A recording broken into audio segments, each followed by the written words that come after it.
welcome back again to my YouTube channel. Kauuwi ko lang galing sa trabaho at pag-usapan natin ngayon yung bagong announcement ng IRCC para sa mga international students. So, start na nga pala yung papapasok ng international student dito sa Canada. Talagang kanina nagkakagulo talaga sa group ng mga international students sa Facebook.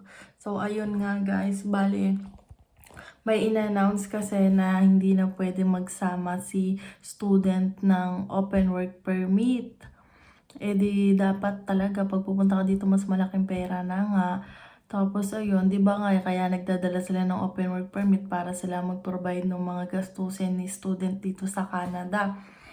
Ang makakapagsama lang dito ng open work permit yung mga nagmamasteral siya kay nagdo-doctoral. Sabi ko, Diyos ko. Tapos yung tuition mo, napakamahal, di ba? Tapos yun, parang ang mangyayari din pa, mas madali nang makapag-apply din lalo yung mga fresh graduate talaga. Kasi wala silang mga pamilya. Yun din sa isa, yung isa din na inaano nila yung pagsama ng mga buong pamilya. Kasi syempre minsan, family of 5, 6, 7, yung mga pumupunta dito. Eh, ayun na nga daw, pati yung funds ng para sa mga permanent resident citizen nagagamit dahil libre nga yung, schooling ng mga bata dito. Eh, syempre, pag may mga kasama silang mga anak, ang dami, diba? Iba-ibang edad. Tapos yung mga school din nagkakapunuan na din daw. Yun yung mga nababasa ko dun sa group guys. Nagkakapunuan na din daw sa mga school ng elementary, high school dahil sa sobrang daming pumapasok na international student dito. Diba sa isa sa mga problema ngayon ng Canada yung housing talaga. Nagsho-shortage nga ng housing dito.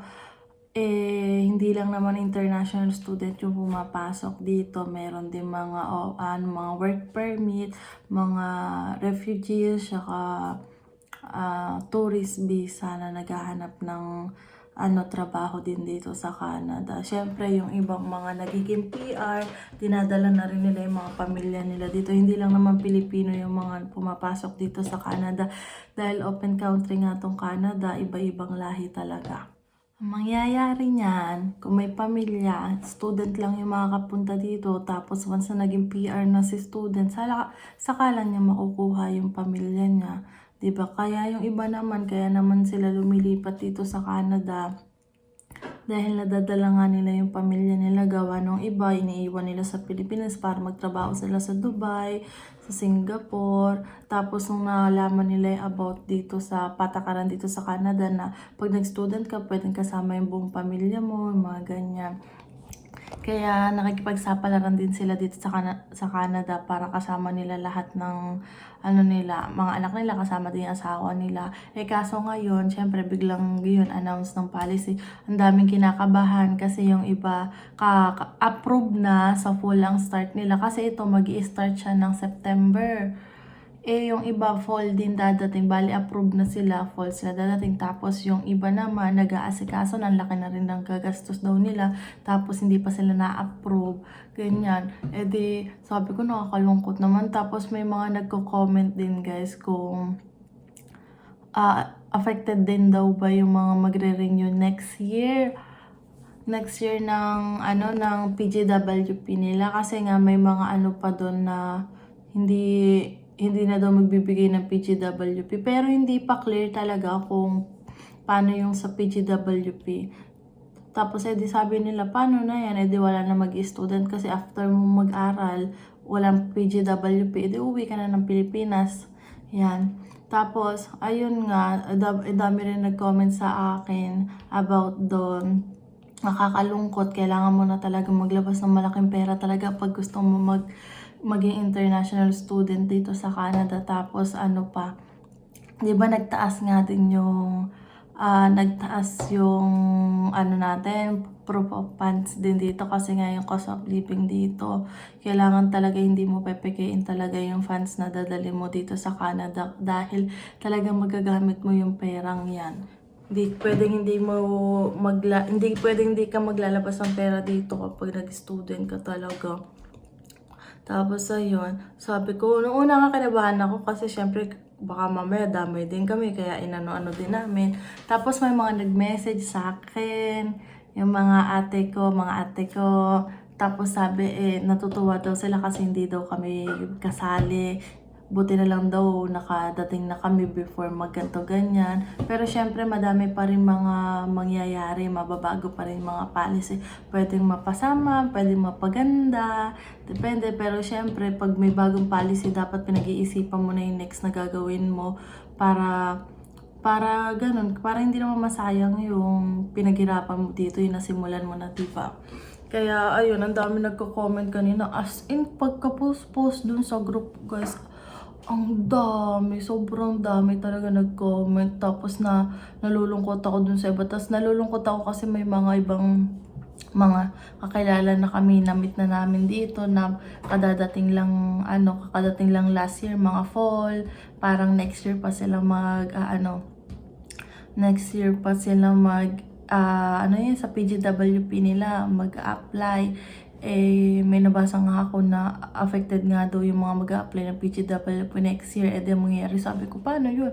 Uuwi yung mga open work permit next year, yung mga mag-a-apply, bali ang mag-i-stay lang si student, uuwi ang open work permit. Nakakalungkot naman yun, di ba? Kaya sabi ko, pero syempre, pagdasal na lang din natin na maging okay, kasi may mga i-announce pa sa dadating na week. This week ata o mga sunod na week pa, guys. I-announce pa nila kung paano yung na talaga nung bagong policy. Kasi parang di pa masyadong clear nga daw yung iba. Diba? Pagdasal na lang natin na maging okay, makayanan natin yung mga next na i-announce. Diba? So, wag sana tayo mawala ng pag-asa pag ganyan. Pero kung di man ngayon pa yung time para sa Canada Dream na yung mga padating na dito, pwede naman natin ngayon tuloy kasi possible naman magbago ulit, diba? Kasi may mga nakakausap ako na sa Pilipinas, iba padating pa lang din sila. Yung iba nga approve na nga sila, bali fall pa yung dating nila So sabi ko, paano kaya yun? Tapos yan, advice ng iba, hanggat maaga pa, na kaya asikasuhin nyo na yung mag-apply na kayo habang di pa ganto ganyan. Syempre parang wala nang kasiguraduhin, di gagastos ka tapos hindi naman pala makakasama yung pamilya mo, diba? Tapos may nag-comment doon, guys, kanina na sabi, hindi na daw makakabagbenta, hindi na daw mabobola ng mga consultant yung mga Pinoy na pwede mo isama yung pamilya mo, ganyan. Sabi ganun. Kasi yung iba nga consultant, parang iyon na yung way para mapapayag nila yung kliyente nila na makakasama mo yung pamilya mo, ganto ganyan. Which is true naman talaga noon. Ngayon, may bagong policy, kaya baka humina din. Tapos ayun, syempre may mga immigration consultant dun sa group. Parang pinagtatanggol din nila yung sarili nila na hindi naman daw sa ganyan, parang ganto. Magaganda naman yung mga sinasabi nila. Pero syempre may mga ibang mga consultant na grabe talaga para lang talaga kumita ng pera. Super laki kasi din talaga ng bayad sa consultant, guys. Pero syempre kung ayaw mong gusto mo mapadali, hindi ka gagawa, magko-consultant ka talaga. Tapos pag hindi mo talaga alam kung paano sisimulan, consultant talaga. Yun talaga. Wala talaga tayong choice kundi mag-consultant talaga. So, ayun. Mag-iintay na lang tayo nung announcement pa about dun para sa mga international student. Oh my God. Pero ngayon naman yun, natutuwa lang din ako kasi may mga nag-message sa akin, mga tuwan-tuwa nga sila. Dahil hindi nga kami kasali, buti na nga lang maagap nga kami nakapunta dito. At least ngayon kasi mag-apply na kami ng PGWP ni Marvin sa April. So ilang buwan na lang talaga, guys. April mag-apply na kami na extension namin.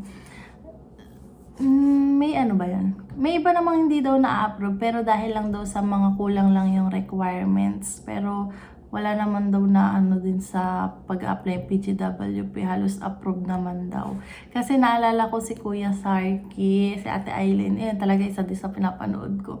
Nung nag-apply sila, bali si Kuya Sarky is hindi na-refuse yung ano niya, yung ano niya, extension niya. Pero ngayon okay na naman siya. Kaya happy naman ako. Hindi ko pa sila nakikita. Nasa Mississauga sila Yun. Sana makita din namin. Yan. Nakakaano no. Grabe, yung gagastos ka ng malaki tapos ganyan yung babagsak. Ay nako. Pero sana naman maging okay naman. Pero sabi nga nila, yung mga ibang international student na okay na dito, nakapag-settle na talaga, huwag daw mawala ng pag-asa. Kasi syempre, may mga ibang chance talaga na possible kung maging PR ka kung saan, syempre pag-aaralan mo talaga yung pathway mo. Kasi madami namang pathway. Kaso, kailangan talaga skilled. Yun, isa din yun. Kailangan skilled. Or hanap ko na mag-sponsor sa'yo. Pero depende din yan sa bawat province kung paano yung kanila. Yun. Kaya pagdasal na lang natin guys na maging okay. Kasi syempre super dami din natin mga international student dito sa Canada na naghahangad din ng magandang kinabukasan, lalo na yung mga nagsisimula pa lang magpamilya talaga. Kasi yun yung mga advice sa amin, yung mga na-meet namin. Yun, maganda talaga daw dito mag-start ng pamilya. Kaya sabi nila wag muna kayong mag-baby hanggat di pa okay, hindi pa nakaka-graduate si Marvin.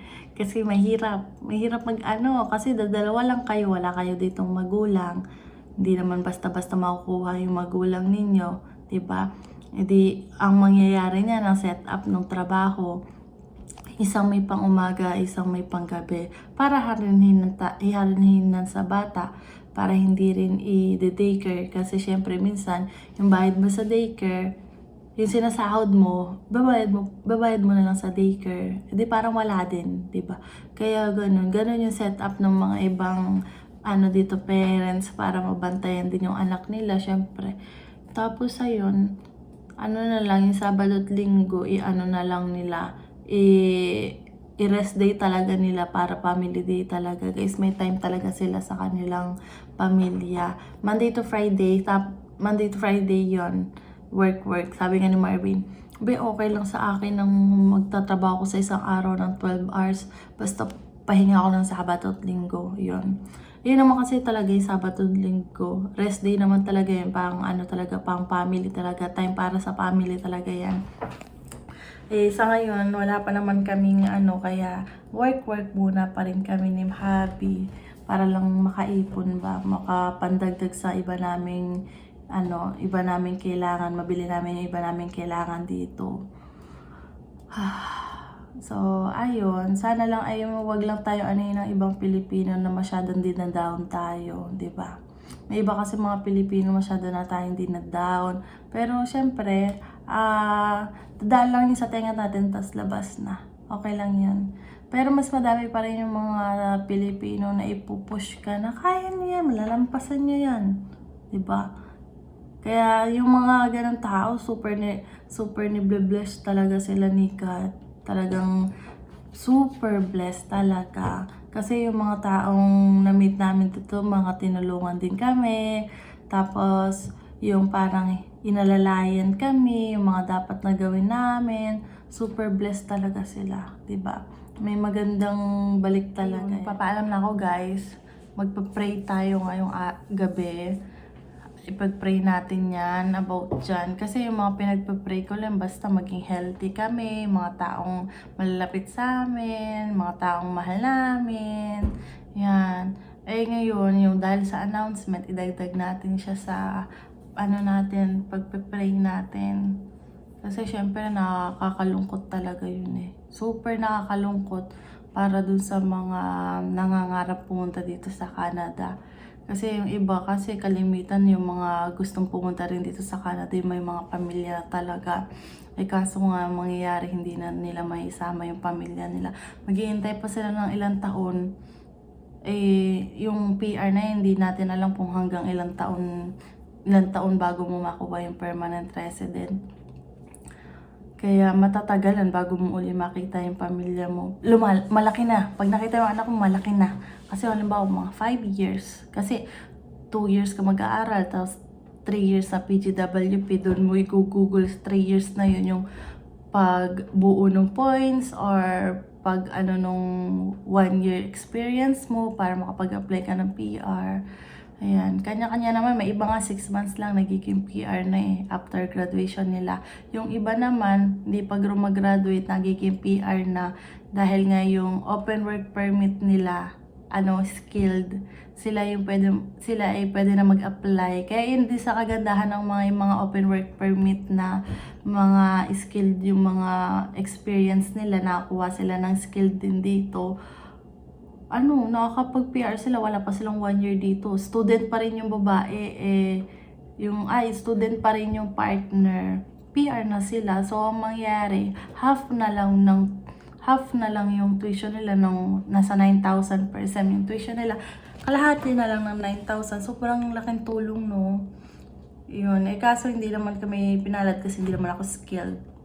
Diba? Si Marvin di rin na skilled. Kaya yun, gusto ko talagang makapasok sa healthcare talaga para in demand din kasi talaga. Pero hindi pa ngayon kasi mag-iipon pa tayo. Pag hindi ngayon taon, baka next year. Basta ipupush natin yan. Sigurado na tayo dyan. So, papaalam na ako guys. Don't forget to like and subscribe sa YouTube channel ko. Bye!